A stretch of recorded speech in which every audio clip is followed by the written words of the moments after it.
continuar com as aulas de porcentagem e hoje nós vamos começar a montar um grupo de fórmulas bastante importante.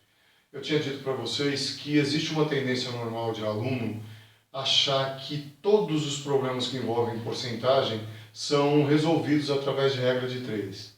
E isso não é bem verdade, a gente tinha comentado já isso. Tá? No início do vídeo hoje eu fiz um pequeno resumo daquilo que a gente já tinha falado e comentado. Então hoje nós vamos dar início às fórmulas propriamente dito de porcentagem, que vocês vão ver, nós vamos generalizar para qualquer caso, tá bom? Antes da gente começar propriamente dito com as fórmulas, eu fiz aqui um apanhado geral de símbolos que nós vamos usar nessas fórmulas. Q0, como na física, tudo que tem o zero é inicial. Q0, quantidade inicial. Qualquer quantidade. Qual é a quantidade de dinheiro inicial? Qual é a quantidade de bactérias que eu estou estudando? Qual é a quantidade de pessoas que vivem naquela cidade? Não importa. Nós vamos generalizar a fórmula para qualquer elemento. Q, apenas o Q? Quantidade final. O que significa isso? Qual é a quantidade após o aumento ou qual é a quantidade após a redução percentual? I vai ser a taxa percentual. O que significa? Significa que nós já vamos, na fórmula, transformar o valor percentual dado em fração. Se você prefere trabalhar com fração ordinária ou se você prefere trabalhar com fração decimal, tanto faz. Mas ele tem que estar transformado em fração. Não pode estar na fórmula simbólica. E por fim, N. N é períodos. Alguns autores põem T de tempo, tempo decorrido. Eu não gosto muito porque tempo às vezes confunde. É período. Quantos períodos passaram? Tá? Vocês vão ver que existe uma pequena diferença aqui e que essa diferença às vezes pode causar alguma dúvida. Então eu prefiro usar N para não confundir com tempo. Se põe T, vocês ficam achando que é tempo. Tá bom? Eu vou deduzir a fórmula através de um exemplo bem simples. Quem já estava lendo aqui no quadro o exemplo já até sabe qual é o resultado. Que o preço da mercadoria agora é 110. Já fiz de cabeça. Eu peguei um exemplo simples mesmo, propositalmente, para vocês verem que é simples. Tá ok?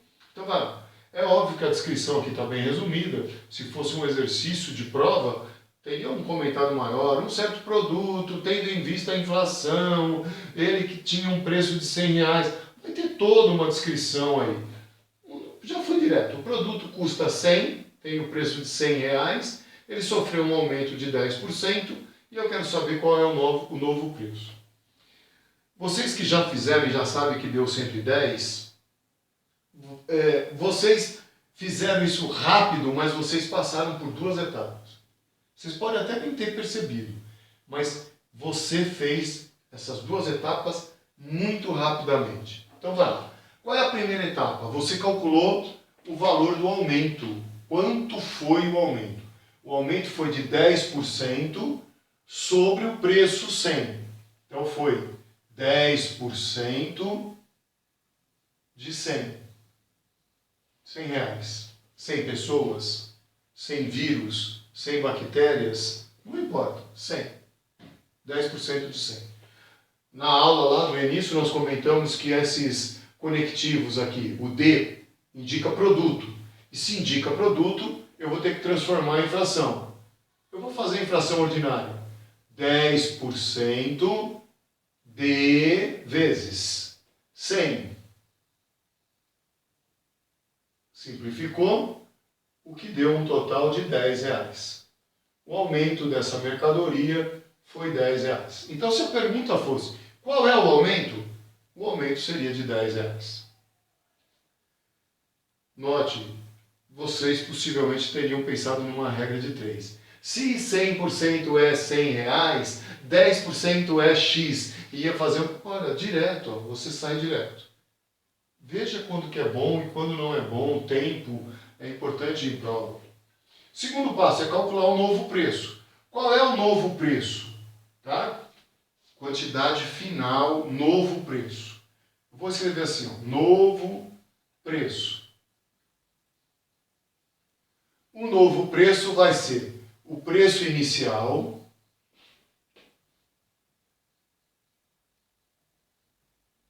mais o aumento. Então, no nosso caso aqui, o novo preço vai ser o preço inicial R$100, mais o aumento R$10, o que significa que esse novo preço vai ser R$110. Como eu disse, você possivelmente tinha feito de cabeça e já sabia disso, né? Mas você passou por essas duas etapas. Por mais rápido que você tenha feito os cálculos, mentalmente você passou por essas duas etapas. Certeza absoluta disso, tá bom? E é simples, né? Facinho, nada de muito especial. Agora vamos aproveitar esses elementos aqui e vamos colocá-los. Imagina você que eu não tenha dado nenhum valor, tá? Que eu tenha colocado aqui uma mercadoria com um certo preço e não te dei o preço. Então, quando eu não dou, você adota uma variável x, variável y. Nós vamos adotar Q0, inicial. Ela tinha um certo preço lá no início. Então, isso aqui passou a ser o meu Q0. Sofreu um certo aumento, mas eu não te dei a taxa. Tá? Eu não te dei. Então, isso aqui vai ser o começo do I. O começo do I. E eu quero saber o preço final. O preço final, o novo preço, vai ser o quê? Quantidade final. O quê? E vamos fazer a conta tudo de novo? Vou fazer aqui, ó, nesse canto aqui. Vou fazer aqui. Usando os mesmos passos. Qual tinha sido o primeiro passo? Calcular o valor do aumento. E como é que eu fiz? Eu peguei a taxa já transformada em fração, eu optei pelo número ordinário. Já transformado em fração e multipliquei pelo valor inicial 100, olha lá. Taxa já transformada em fração vezes o inicial. Então, o primeiro passo nosso, que é aquele ali, ó, o primeiro passo aqui ficou I vezes Q0. I vezes Q0. Esse aqui foi o aumento. Qual foi o segundo passo? O segundo passo foi calcular o preço. Preço final, o preço depois do aumento. Então vamos lá. Que nós estamos representando por quê? O novo preço, o preço final. Então quem é o novo preço? O novo preço Q é pegar o preço inicial, Q0, e somar o aumento. Somar o aumento. I Q0.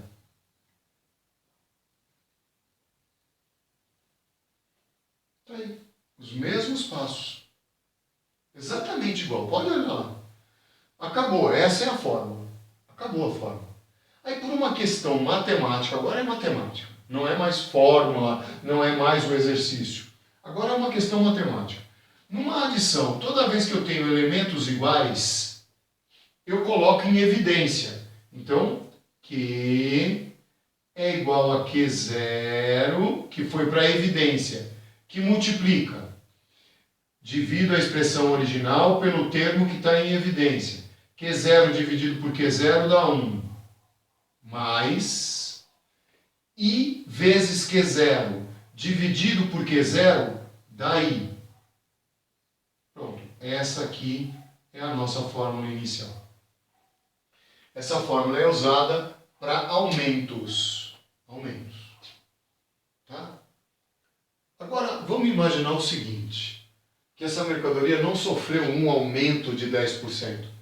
Ela sofreu 3 aumentos de 10%. Um mês, 10%. Mais um mês, 10%. Mais um mês, 10%. 3 períodos de um mês. O aumento de 10% só ocorre após períodos mensais, um mês. Então o período é um mês, 30 dias, um mês. Vamos lá ver como é que vai ficar a fórmula. Então, essa mesma fórmula aqui, quando eu tenho aumentos iguais e sucessivos.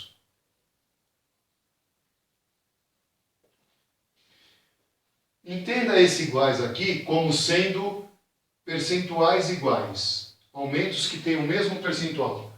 10%, 10%, 10%. Tá? Aumentos iguais. Entenda esse sucessivo como períodos iguais. Períodos iguais.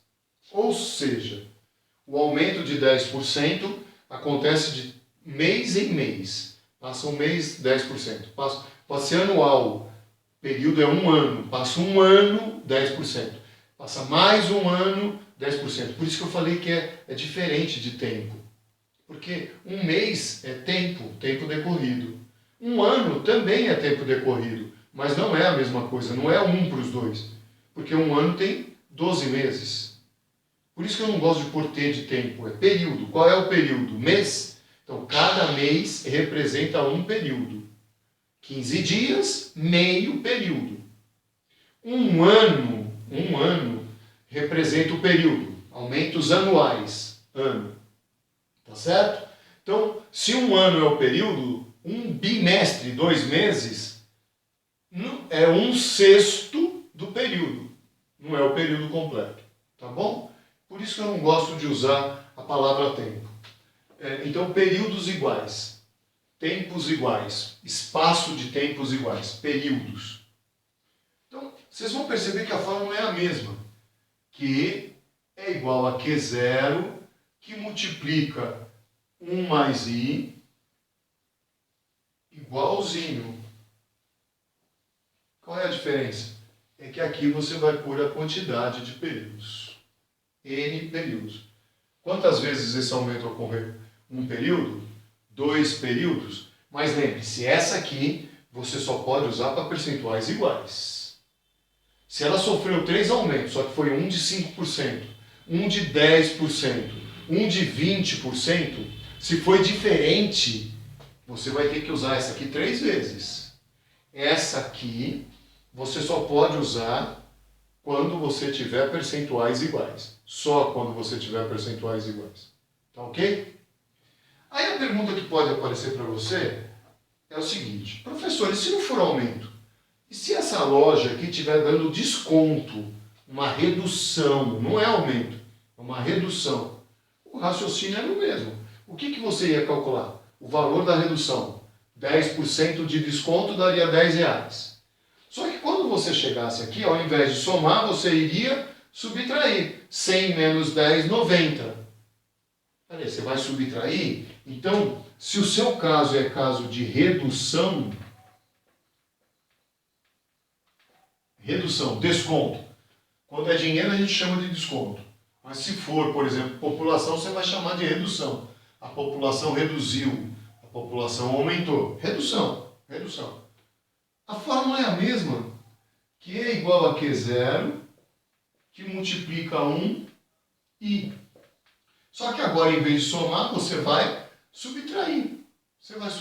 É simples, né? Aqui vai ser uma subtração. 100 menos 10. Q0 menos I Q0. Então, esse sinal de menos vira mais.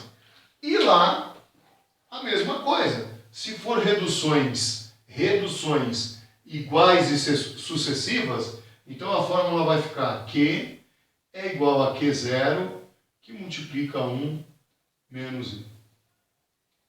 Tá aí.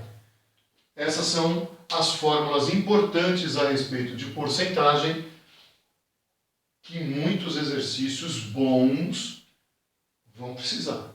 Tá? Vocês vão perceber que exercícios que têm uma certa qualidade, apenas a regra de 3 às vezes não é suficiente para que você resolva o exercício. Ok? Fórmulas de porcentagem. Tá bom? Com isso a gente termina a nossa aula de hoje.